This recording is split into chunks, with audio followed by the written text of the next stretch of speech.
मित्रों, अपने पति से दूर रहने वाली स्त्री कौन सा पाप करती है और स्त्री का वह कौन सा अंग है जो रात में बड़ा हो जाता है और दिन में छोटा हो जाता है। नमस्कार मित्रों, आज का वीडियो आपके लिए बहुत ही ज्ञानवर्धक और शिक्षाप्रद होने वाला है। आज हम आपको बताएंगे कि स्त्री का कौन सा अंग है जो रात को बड़ा हो जाता है और दिन में छोटा हो जाता है। यह कहानी बहुत ही ज्ञानवर्धक है, इसलिए आपसे निवेदन है इस वीडियो में अंत तक बने रहना। यह कहानी ध्यानपूर्वक सुने, आपके जीवन में बहुत काम आएगी। तो चलिए मित्रों, शुरू करते हैं कहानी को। और इस कहानी के माध्यम से आपको स्त्री के उस अंग के बारे में बताते हैं जो रात को बड़ा हो जाता है और दिन में छोटा हो जाता है। मित्रों, एक समय की बात है, माता लक्ष्मी धरती लोक पर भ्रमण कर रही थी। तभी उन्होंने एक स्त्री को जंगल में देखा जो विवाहित स्त्री थी। वह स्त्री पराये पुरुष से संबंध बना रही थी। उस स्त्री को ऐसा करता देखकर माता लक्ष्मी आश्चर्य में पड़ गई। तब माता लक्ष्मी विचार करने लगी कि यह एक विवाहित स्त्री है, शादीशुदा स्त्री है और फिर भी पराये पुरुष के साथ संबंध स्थापित कर रही है। ऐसा करना एक विवाहित स्त्री के लिए ठीक नहीं है। यह बहुत ही गलत और घिनौना कार्य है। स्त्रियां ऐसा क्यों करती हैं?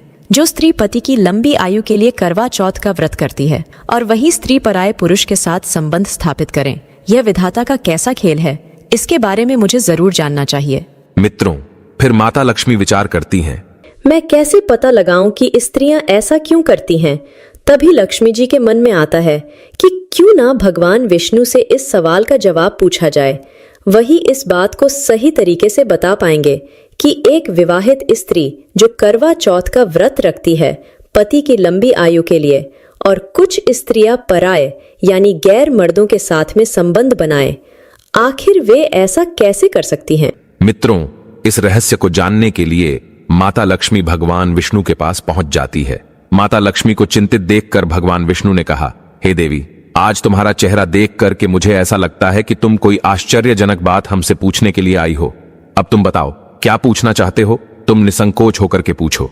तब माता लक्ष्मी ने भगवान विष्णु से कहा, हे प्रभु, मैं आज जब धरती लोक पर भ्रमण कर रही थी तो मैंने एक विवाहित स्त्री को पराये पुरुष से संबंध बनाते हुए देखा। मैंने देखा है कि स्त्रियां जो होती है वह करवा चौथ का व्रत धारण करती है ताकि पति की आयु लंबी हो जाए, लेकिन फिर वही स्त्री पराये पुरुष के साथ संबंध बनाए तो यह कैसे हो सकता है? स्त्री का ऐसे काम करना बहुत गलत है। ऐसा स्त्रियां क्यों करती हैं? और साथ ही हे प्रभु, इसके साथ ही मेरा आपसे एक सवाल यह भी है कि स्त्रियों का वह कौन सा अंग होता है जो रात को बड़ा हो जाता है और दिन में छोटा हो जाता है? मेरे यही दो सवाल है जो आपसे मैं जानने आई हूँ। इसीलिए हे प्रभु, इन सवालों का जवाब देने की आप कृपा करें। मैं इस बात को समझना चाहती हूँ कि करवा चौथ का व्रत रखने वाली स्त्रियां यानी पतिव्रता बनने वाली स्त्रियां पराये पुरुषों के साथ संबंध क्यों बनाती हैं? वे ऐसा क्यों करती हैं? और वह अंग कौन सा होता है जो रात को बड़ा और दिन में छोटा हो जाता है? इनका अर्थ क्या है? और स्त्रियां अपने पति के साथ धोखा क्यों करती है? तो मित्रों, माता लक्ष्मी की बात सुनकर भगवान विष्णु कहते हैं कि हे देवी, तुमने आज जो ये दो प्रश्न मुझसे पूछे हैं, इनमें समस्त मानव जाति का कल्याण छिपा हुआ है। इसीलिए मैं तुम्हारे इन प्रश्नों का जवाब एक छोटी सी कथा के माध्यम से बताता हूं, लेकिन आपको ध्यान पूर्वक हमारी इस कथा को पूरा सुनना होगा। मित्रों, तब माता लक्ष्मी वचन देते हुए कहती हैं कि ठीक है प्रभु, मैं आपको वचन देती हूँ कि आप जो भी कथा सुनाएंगे मैं उसे ध्यान पूर्वक पूरा सुनूंगा। अब आप अपनी कथा आरंभ कीजिए और हमारी शंका का समाधान कीजिए।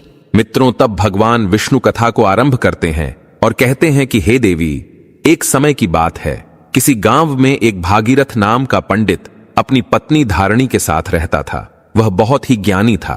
वह पंडित नक्षत्र का भी बहुत बड़ा ज्ञानी था, यानी पुत्र हो या पुत्री, उसके नक्षत्रों को अच्छी तरीका से देख लेता था। उनकी जन्म कुंडली भी बना देता था। उसे शास्त्रों का भी बहुत अच्छा ज्ञान था। एक दिन की बात है, पंडित जी की पत्नी के गर्भ से एक पुत्री का जन्म होता है। अब जो पंडिताइन थी वह पुत्री को पाकर बहुत ही खुश थी, परंतु इधर जब पंडित ने जब अपनी बेटी की जन्म कुंडली को देखा तो बहुत ही घबरा गया। लेकिन जो बात थी उसने अपनी पत्नी को नहीं बताई, क्योंकि हाल में ही उसकी पत्नी ने प्रसव किया था। इसलिए उस पंडित ने वह बात अपनी पत्नी को नहीं बताई। अपनी पुत्री को पाकर वह पंडिताइन बहुत ही प्रसन्न थी। कुछ दिनों के बाद जब उस बेटी का नामकरण किया गया तो पंडित जी ने अपनी पुत्री का नाम देवयानी रख दिया। देवयानी जो थी वह दिखने में बहुत ही सुंदर थी।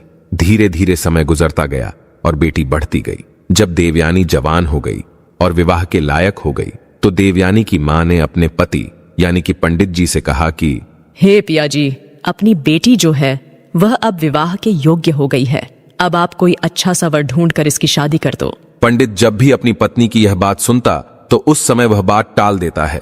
कहने का मतलब है, जब भी पंडिताइन अपनी पुत्री देवयानी के विवाह के बारे में पंडित जी से बात करती थी तो वह किसी न किसी तरह से उस बात को टाल देता था। इसी तरह बात टालते टालते बहुत दिन हो गए, लेकिन पंडित ने अपनी बेटी देवयानी का विवाह नहीं किया। वह करे भी कैसे? उसे तो देवयानी की जन्म कुंडली के बारे में मालूम ही था।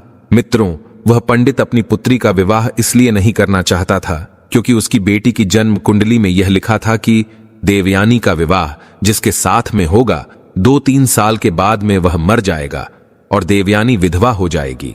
मित्रों, इस दुनिया में ऐसा कोई बाप नहीं है जो अपनी बेटी को विधवा के रूप में देखना पसंद करेगा। इसलिए वह पंडित जो था वह सोच रहा था कि हम अपनी पुत्री देवयानी का विवाह ही नहीं करूंगा ताकि आगे चल कर के हमें अपनी पुत्री को विधवा के रूप में देखना ही ना पड़े। धीरे धीरे समय बीतता जा रहा था। अब जो गांव के लोग थे वह पंडित को कोसने लगे और आपस में बातें करने लगे थे कि यह कैसा बाप है, इसकी बेटी देवयानी बहुत दिनों से विवाह के योग्य हो गई है, लेकिन यह पंडित अपनी बेटी का विवाह ही नहीं करता। एक दिन गांव की कुछ औरतों ने पंडिताइन के पास जाकर उनसे कहा कि हे पंडिताइन दीदी, तुम्हारी बेटी बहुत दिनों से विवाह के योग्य हो गई है, लेकिन आप इसका विवाह क्यों नहीं करती हो? तब पंडिताइन उन महिलाओं से कहती हैं, हे बहन, मैं क्या करूं? मैंने अपने पति से कई बार कहा, लेकिन हमारे पति जो हैं वह मेरी बात सुनते ही नहीं है। गांव की औरतों ने कहा, आप फिर से कहो, बार बार कहो और अपनी बेटी का विवाह करवाओ। शायद तुम नहीं जानती, जवान बेटी को अधिक समय तक घर पर नहीं रखना चाहिए, उसके तुरंत हाथ पीले कर देना चाहिए। मित्रों, फिर महिलाओं की बात को सुनकर के वह पंडिताइन उन महिलाओं से कहती है, ठीक है, आज जब हमारे पति आएंगे तब मैं उनसे कहूंगी, या तो इसका विवाह कर दो या तो इसका गला दबाकर अपने हाथों से इसे मार डालो। मित्रों, फिर पंडिताइन अपने घर के अंदर आती है और बहुत ही क्रोध में बैठ जाती है। शाम का समय होता है तो पंडित जी घर पर आते हैं तो पंडिताइन को क्रोध में बैठे हुए देखते हैं तो पंडित जी कहने लगे कि अरे भाग्यवान, क्या बात है? किसी ने तुमसे कुछ कह दिया है क्या जो तुम्हारे चेहरे पर इतना क्रोध झलक रहा है? बताओ मुझे, क्या बात है? आपको तो शर्म है नहीं? अरे, आपको तो लोग कुछ कहते नहीं, लेकिन पता है आज गांव की औरतों ने मुझे कितने ताने मारे और कहा कि कितने वर्षों से बेटी जवान है और आप विवाह ही नहीं करती। शायद आप यह नहीं जानती कि जवान बेटी को अधिक समय तक घर पर नहीं रखना चाहिए। ऐसा करने से माँ बाप को पाप लगता है। जितनी जल्दी हो सके जवान बेटी का विवाह कर देना चाहिए, लेकिन आपको तो शर्म है ही नहीं। आप दूसरों को उपदेश देते हो और खुद अपनी बेटी पर ध्यान नहीं देते हो। मित्रों, पंडित जी ने बात को टालने की बहुत कोशिश की, लेकिन पंडिताइन ने कहा कि आज मैं तुम्हारी कोई बात मानने वाली नहीं हूं। या तो बेटी का विवाह कर दो या इसे अपने हाथों से मार डालो। आज मैं तुम्हारी कोई बात सुनने वाली नहीं हूं। लेकिन मित्रों, जो बात थी वह बात पंडित जी अपनी पत्नी को बताता है और कहता है, ठीक है, अब तुम ज्यादा ही जिद कर रही हो, तो चलो मैं कोई अच्छा सा वर ढूंढ करके इसका विवाह कर दूंगा। फिर वह पंडित अपनी पुत्री देवयानी के लिए वर ढूंढने लगता है। एक दूसरे गांव में देवयानी के योग्य लड़का मिल जाता है और उसके साथ में अपनी बेटी का विवाह कर देता है और अपनी बेटी की विदाई कर देता है। उसकी बेटी जो है वह 2-3 साल तक खुश रहती है और तीसरा साल व्यतीत होने के बाद में उसका जो पति था उसकी अब मृत्यु हो गई। तब पंडित अपनी बेटी देवयानी को घर पर बुला लाता है क्योंकि उसके ससुराल में और तो कोई था नहीं। कुछ समय के बाद में पंडित जी ने दूसरा वर ढूंढा और दूसरा विवाह कर दिया। जब देवयानी अपने ससुराल में गई, उसके कुछ ही सालों के बाद जो दूसरा पति था वह भी गुजर गया। अब तो पंडित जी को बहुत दुख हुआ। पंडित जी फिर अपनी बेटी को घर पर बुला लाते हैं। उधर पंडिताइन ने विचार किया, ऐसी क्या बात है कि मेरी बेटी की शादी 2 जगह हुई लेकिन दोनों जगह से विधवा हो गई। अब इधर पंडिताइन भी बहुत दुखी हुई। उसके बाद में पंडित जी ने तीसरे वर की खोज की। तीसरा लड़का मिल जाता है और जब तीसरे लड़के के साथ में अपनी बेटी देवयानी का विवाह किया, तब विदाई के समय पंडित जी ने अपनी पुत्री देवयानी से कहा, अरे बेटी, तुम मेरी बात को ध्यान से सुनो और गौर से अमल करो। अब तुम अपने ससुराल जा रही हो, चाहे दुखी रहो या सुखी रहो, चाहे तुम्हारे जीवन में कुछ भी हो, लेकिन स्वयं ही उस दुख सुख को देखना। मेरे घर पर आज के बाद मत आना। अब ये समझ लेना कि तुम्हारे माता पिता इस दुनिया में ही नहीं है। इतना कहने के बाद में अपनी बेटी को विदा कर दिया।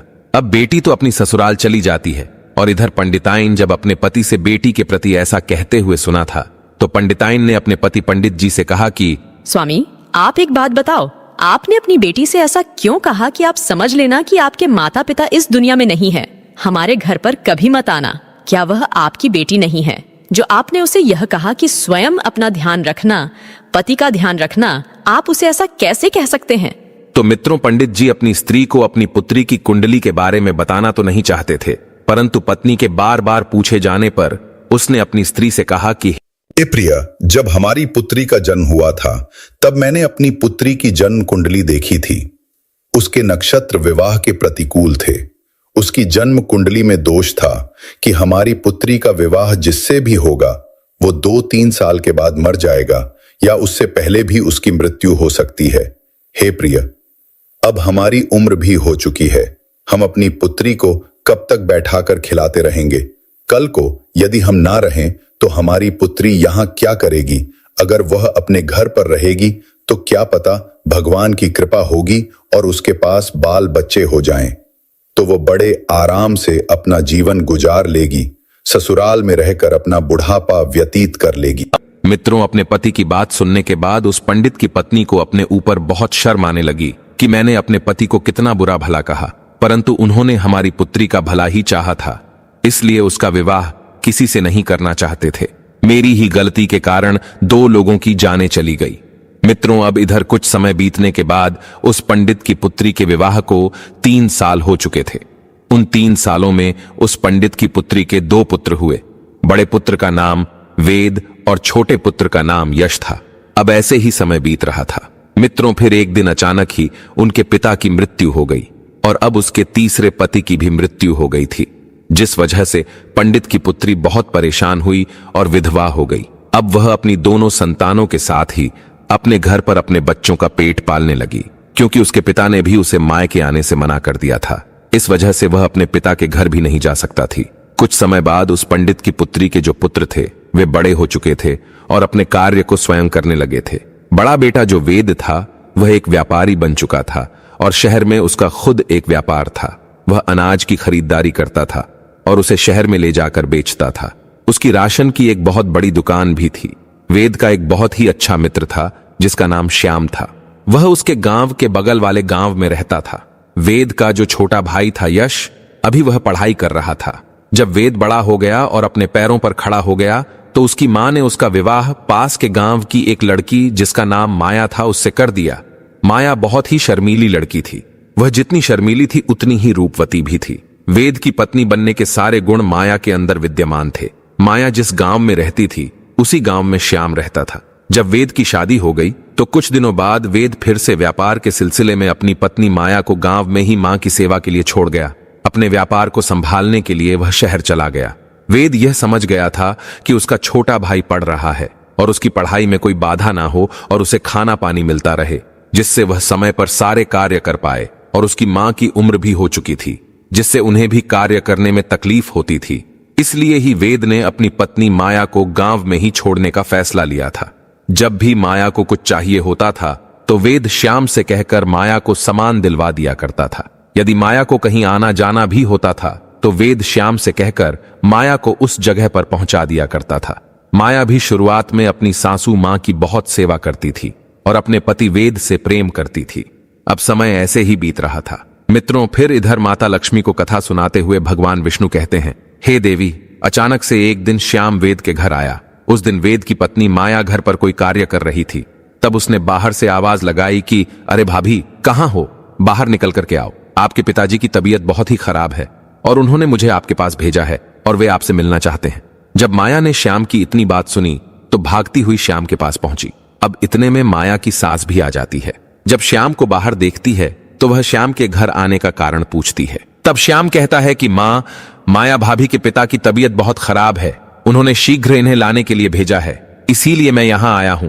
जब माया की सास ने श्याम की बात सुनी तब वे माया से कहने लगी कि तुम जल्दी जाओ और अपने पिता की देखरेख करो। मित्रों, फिर आगे भगवान विष्णु कहते हैं कि हे देवी, तभी माया श्याम के साथ उसकी घोड़ा गाड़ी पर बैठकर अपने गांव की ओर चल देती है। जब घर जाकर उसने अपने पिता को अच्छे से देखा और उनकी देखभाल की तो धीरे धीरे उसके पिता के स्वास्थ्य में सुधार आने लगा। उधर माया का पति तो बाहर रहता था। माया अपने मायके आ चुकी थी, इसलिए वह अपने पिता की देखरेख में लगी रहती थी। उधर श्याम भी रोजाना माया के पिता का हाल लेने के लिए माया के घर पर आ जाया करता था। माया को श्याम के अंदर अब अच्छाई दिखने लगी थी। अब उसे श्याम के प्रति लगाव होने लगा था। वह मन ही मन श्याम से प्रेम कर बैठी थी, परंतु श्याम के मन की खोट को ना जान सकी, क्योंकि श्याम एक अय्याश लड़का था। वह कोई काम धाम तो करता नहीं था, बल्कि उसे तो जुआ की लत पड़ चुकी थी। साथ में वह स्त्रियों के साथ गमन भी करता था। वही अपनी वासना की पूर्ति के लिए वह वेश्याओं का गमन करता था। माया को यह बात पता नहीं थी कि श्याम की नजर अब उसके ऊपर आ चुकी है। इधर माया भी श्याम से प्यार करने लगी थी। अब माया के पिता ठीक हो गए, लेकिन माया तो कुछ अलग ही सोच बैठी थी। श्याम रोज माया के घर पर आया करता था, इसलिए माया और श्याम रोज ही घूमने के लिए जाया करते थे। एक दिन जब वे दोनों घूमने के लिए गए हुए थे, तब माया ने श्याम से कहा कि श्याम, अगर तुम मेरी बात का बुरा ना मानो तो मैं तुमसे एक बात कहना चाहती हूँ। तब श्याम ने माया से कहा कि कहो भाभी जी, मैं आपकी बात का कभी बुरा नहीं मानूंगा। आज तक बुरा नहीं माना तो फिर अब क्यों मानूंगा। श्याम ने ऐसा जताते हुए बोला कि जैसे मैं दूध का धुला हुआ हूं। फिर भगवान विष्णु कहते हैं कि हे देवी, जब श्याम के मुंह से माया ने भाभी शब्द सुना तो वह गुस्से से बोली, श्याम, आज के बाद कभी भी तुम मुझे भाभी कह करके नहीं बुलाओगे, अन्यथा यह तुम्हारे लिए अच्छा नहीं होगा। फिर श्याम ने कहा, ठीक है, लेकिन फिर मैं आपको क्या कह करके बुलाऊंगा। अब श्याम की बात टालते हुए माया ने कहा कि श्याम, सच बात तो यह है कि मैं तुमसे बहुत प्रेम करती हूँ, इतना प्रेम करती हूँ जितना किसी से नहीं करती। जैसे ही श्याम ने माया के मुंह से प्रेम शब्द सुना तो उसके मन में तो ऐसे समझो खुशियों के लड्डू फूटने लगे हो। उसका मन खुशी से प्रफुल्लित हो गया, गदगद हो गया कि चलो अब तो मेरा काम हो गया। अब वैश्या के साथ गमन नहीं करना पड़ेगा और मेरे पैसे जो खर्च होते थे वह भी बच जाएंगे और घर बैठे मैं भोग विलास कर पाऊंगा। मित्रों, श्याम तो माया को पहले से ही चाहता था कि मैं उससे प्रेम कर लूं, और अब तो वैसा ही हुआ। अब धीरे धीरे बात बढ़ती गई और माया श्याम के प्यार के जाल में फंसती गई। अब धीरे धीरे बात इतनी बढ़ गई कि सच में उन दोनों के बीच में भोग विलास होना शुरू हो गया। कुछ दिन बाद जब माया के ससुराल से बुलावा आया तो श्याम से मिलने के लिए माया ने उसे फिर से एक दिन झोपड़ी पर बुलाया। तब माया ने श्याम से कहा, मेरे प्यारे श्याम, मेरे ससुराल से बुलावा आया है। अब शायद मैं तुमसे ना मिल सकूं, इसीलिए जब भी मुझे तुम्हारी याद आएगी मैं तुमको एक पत्र लिखूंगी और तुम मुझसे मिलने के लिए मेरे ससुराल आ जाना। मित्रों, अब श्याम वासना का आदि तो था ही, इसलिए श्याम माया की बात को मान लेता है और माया श्याम से इतना कह करके घर आ जाती है। अब माया के पिता उसको उसके ससुराल छोड़ने के लिए फिर से श्याम के घर जाते हैं। क्योंकि माया का कोई भाई नहीं था, ना कोई बहन थी, इसीलिए माया को ससुराल ले जाने के लिए उसके पिता को कोई उचित व्यक्ति नहीं दिखा। इसलिए वह श्याम को घर बुलाने के लिए श्याम के पास में गए। जब उसके पिता श्याम के घर पहुंचे तब उन्होंने श्याम से कहा कि बेटा श्याम, तुम मेरी पुत्री माया को उसके ससुराल छोड़ाओ, उसके घर से बुलावा आया है। जब श्याम ने माया के पिता के मुंह से यह बात सुनी तब उसने कहा, ठीक है पिताजी, मैं माया को उसके ससुराल छोड़ दूंगा।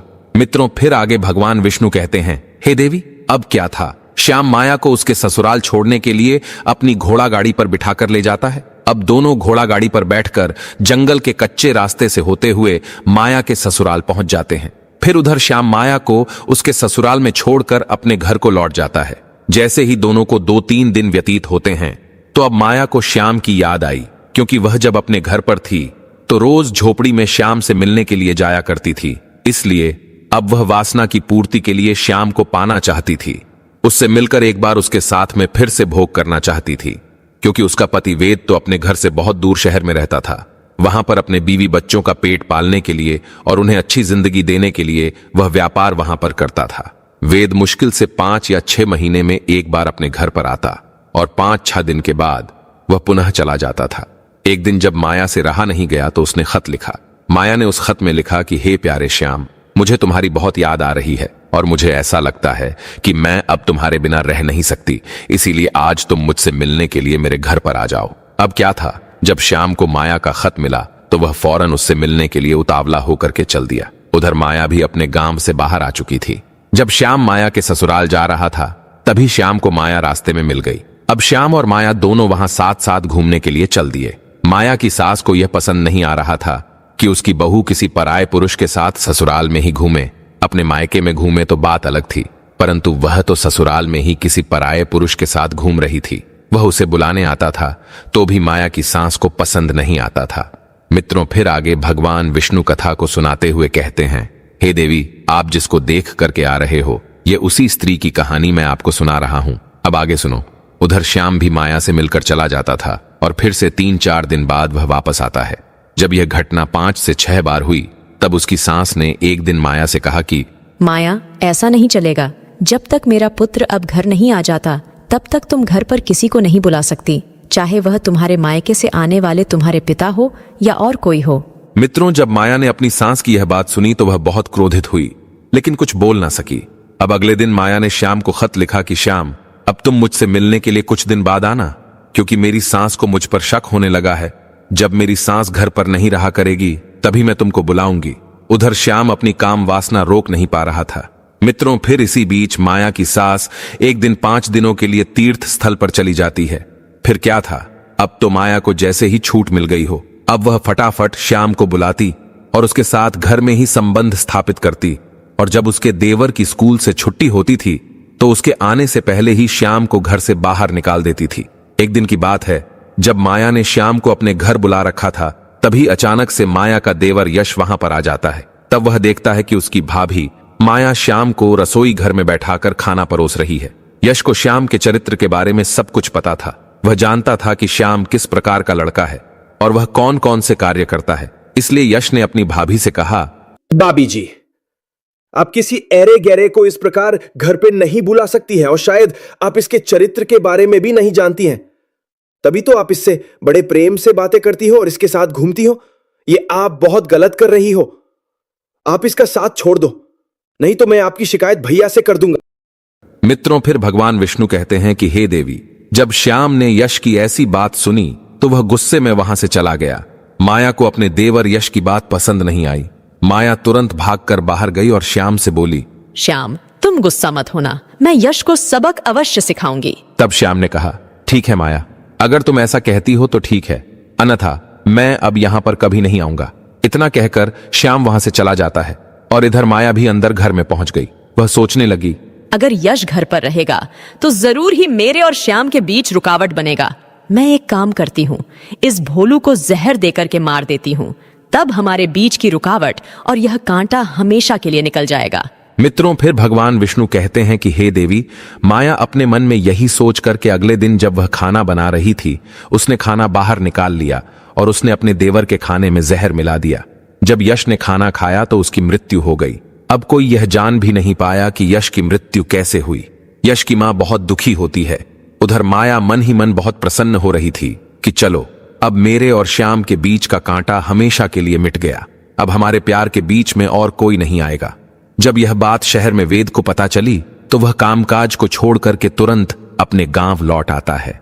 और गांव पहुंचकर जब उसने अपने भाई यश को मृत अवस्था में देखा तो उसके प्राण पसीज गए, क्योंकि वह अपने भाई के लिए ही तो बाहर रह रहा था कि उसे अच्छी शिक्षा दे सके और उसे अच्छा खाना दे सके।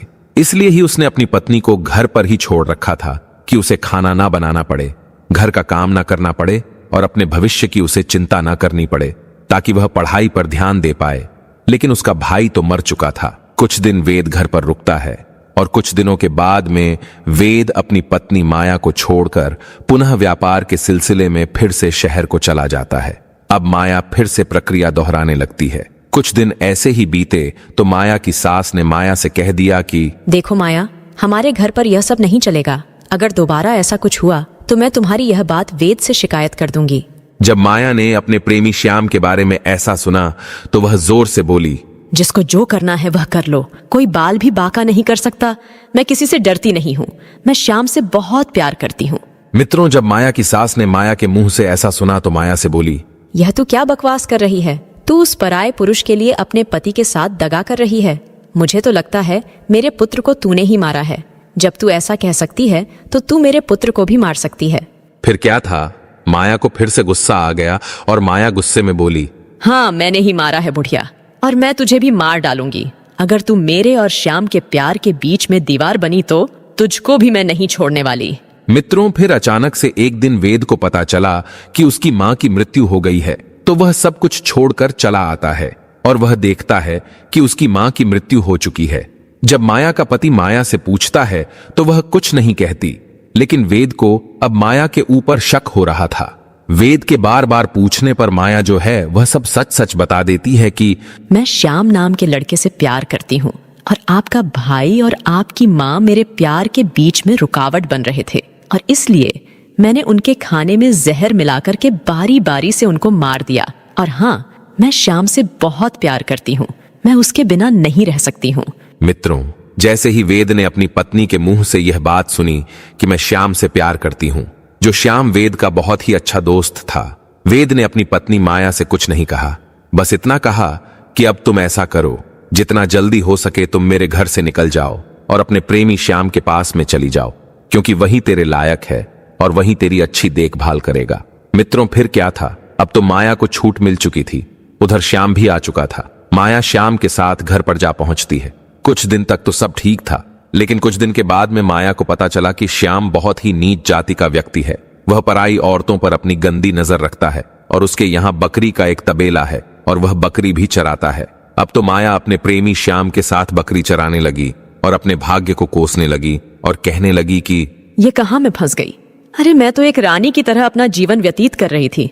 कहाँ वासना के चक्कर में फंसकर मैंने अपने पैरों पर कुल्हाड़ी स्वयं ही मार ली है। अब मेरा बुढ़ापा कैसे कटेगा?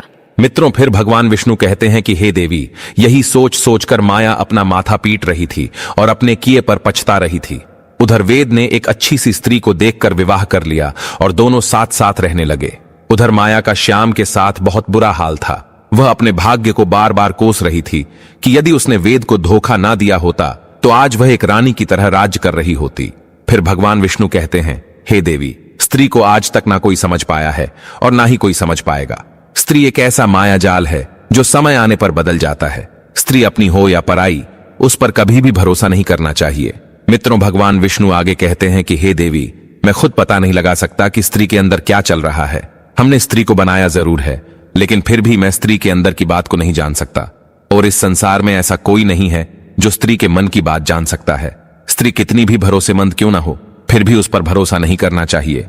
पता नहीं किस वक्त धोखा दे जाए। जो आप दृश्य देख करके आ रही हो, ऐसी पता नहीं कितनी स्त्रियां पतिव्रता होने का नाटक अपने पति के सामने करती हैं और गैर मर्दों के साथ में संबंध स्थापित करती है। मित्रों, पहले सवाल का जवाब जो था वह माता लक्ष्मी को मिल चुका था।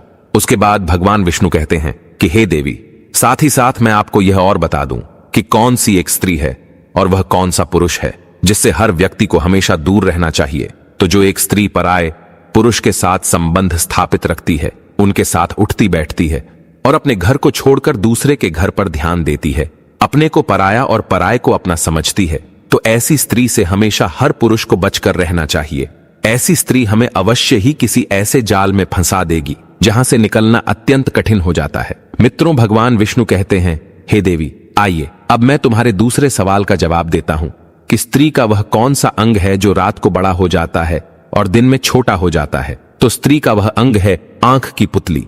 आंख की पुतली जो होती है वह दिन में तो सिकुड़ जाती है, यानी छोटी हो जाती है, और जब आंख खुलती है तो वह प्रकाश देखती है, यानी जब प्रकाश के समक्ष आंख पहुंचती है तो वह आंख की पुतली सिकुड़ जाती है, यानी छोटी हो जाती है, और जब रात को सोते समय आंख बंद हो जाती है तब वही पुतली बड़ी हो जाती है।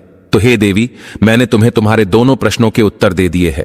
तो मित्रों, अपने दोनों प्रश्नों का जवाब पाकर माता लक्ष्मी प्रसन्न हो जाती हैं और फिर से भ्रमण करने के लिए निकल जाती हैं। आपको यह कथा कैसी लगी, कमेंट करके अवश्य बताएं। जानकारी अच्छी लगी तो वीडियो को लाइक जरूर करें। कमेंट में जय श्री कृष्ण अवश्य लिखें। साथ ही चैनल को सब्सक्राइब करें। आप सभी का धन्यवाद।